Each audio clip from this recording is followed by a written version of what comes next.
तोच बीच आहे जिथं मूवी झाला होता नवरा माझा नवसा.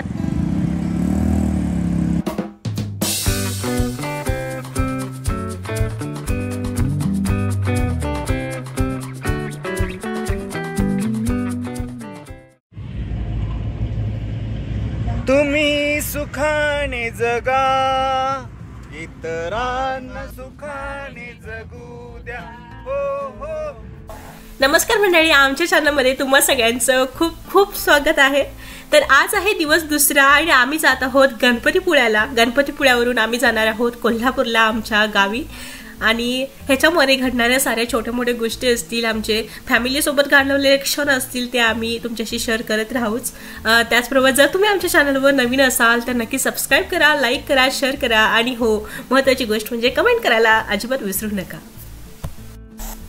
सकाळी घरातून लवकर निघाल्यामुळे नाश्ता वगैरे करायला वेळ मिळाला नाही, त्यामुळे येताना आम्ही सोबत मसाले भात घेतलेला होता, काही खायच्या वस्तू देखील घेतलेल्या होत्या. आणि खूप वेळानंतर मग सगळ्यांनाच भूक लागलीच आणि मग जेवायचं म्हणून आम्ही जागा शोधायला लागलो, पण जागा भेटत नव्हती. मग खूप वेळानंतर मग आम्हाला एक जागा सापडली. हे शेत आहे आणि मग म्हटलं की चला आता इथं वेळ भेटलेलंच आहे जागा, तर आपण इथंच बसून खाऊया. आणि सगळे मग मजा मस्ती गप्पा मारत सगळे जेवण करत होतो इथं.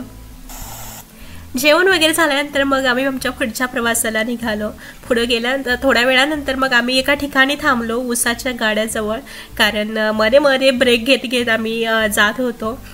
इथे जे काका होते, जे हा ऊसाच्या गाड्याचे मालक होते, ते खूप चांगले होते. आमच्याशी बोलत ते सगळं काही करत होते. त्यांनी स्टार्टिंगलाच ह्या मशीनची पूजा केली आणि त्याच्यानंतर ते रस काढायला सुरुवात केली त्यांनी. समोरची शेती कुठली? शेती कसली?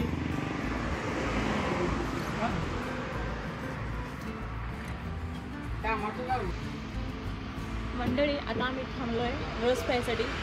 1 तास झाला रस प्यायचा होता आम्हाला.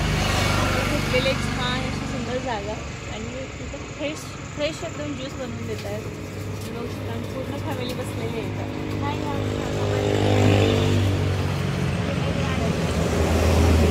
इथं गुळ पण तयार होतो का?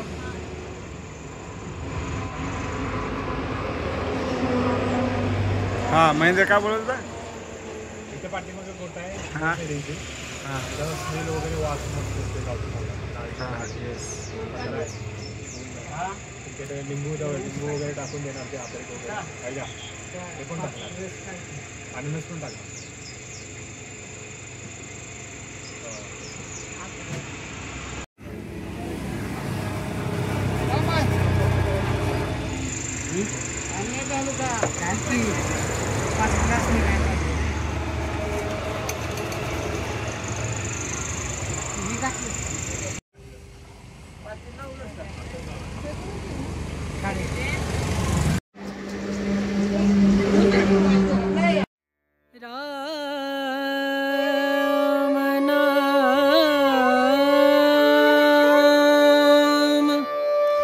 भजले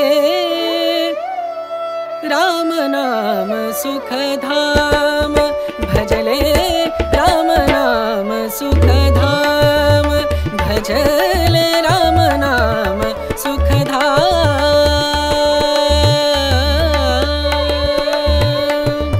तेरा पूरन हो सब काम, तेरा पूरन हो सब काम, भजले राम नाम सुखधाम, भजले राम नाम सुखधाम.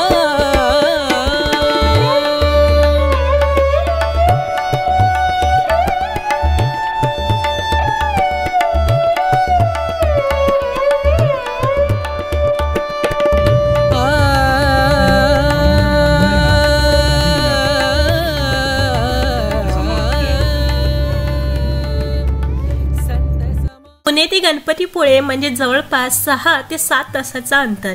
आणि ह्या दरम्यान मग थोडं ब्रेक घेणं गरजेचं होतं, कारण अंतरच थोडं मोठं होतं.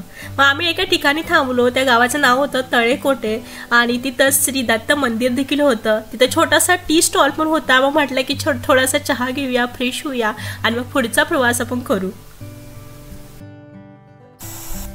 काही काही तासांच्या प्रवासानंतर आम्ही पोहोचलो गणपतीपुळे इथं.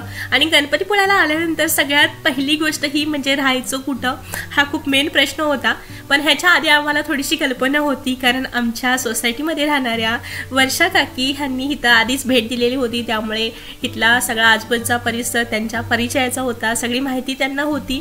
त्यामुळे आम्हाला ही खूप मदत झाली. आणि त्यांनी आम्हाला सांगितलं होतं की इथं भक्ती निवास आहे, जिथं अफोर्डेबल रेंजमध्ये तुम्हाला रूम्स वगैरे मिळून जातील. आणि आम्ही त्याचीच बुकिंग करायला इथं आलो होतो. जसं आम्ही बाहेर आलो तिथं पोस्टर लावलेला होता आणि मोरूची मावशी हे फेमस नाटक संध्याकाळी गावकरी सादर करणार होते. मग म्हटलं की हे जे नाटक आहे ते आपण अजिबात चुकवायचं नाही, ह्याला आपण हजेरी लावलीच पाहिजेत. सायंकाळची वेळ होती, चिमण्यांचा चिवचिवाट ऐकायला येत होता आणि खूप छान अशी शांतता इथं वाटत होती. आणि स्वच्छता वगैरे म्हटलं इथली तर खूपच सुंदर अशी स्वच्छता होती. आत गेलो तिथंही ते सेमच स्वच्छता म्हटलं तर खूप एक उत्तम होती. त्याचबरोबर आमच्या रूम बघितल्या, रूम पण खूप छान होत्या, नीटनेटक्या होत्या, जागोजागी सूचना फलक लावलेले होते.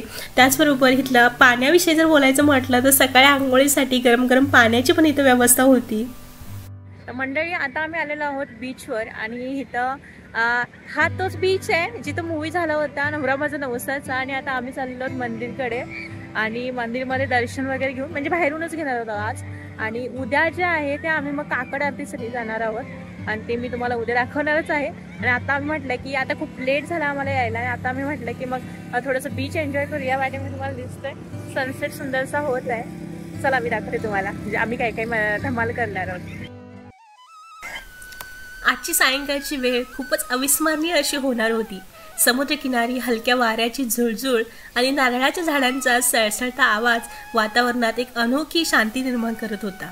सूर्यास्ताचा सोनेरी रंग समुद्राच्या लाटावर तरंगत असताना मंदिराच्या घंटांचा नाद मनाला एक शांतता आणि भक्तिभावाने भरून टाकत होता.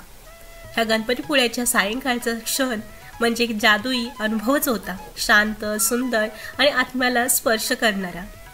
तुम्हाला ही संध्याकाळ कशी वाटली नक्की सांगा. भेटूया नवीन व्हिडिओसोबत, तोपर्यंत बाय बाय.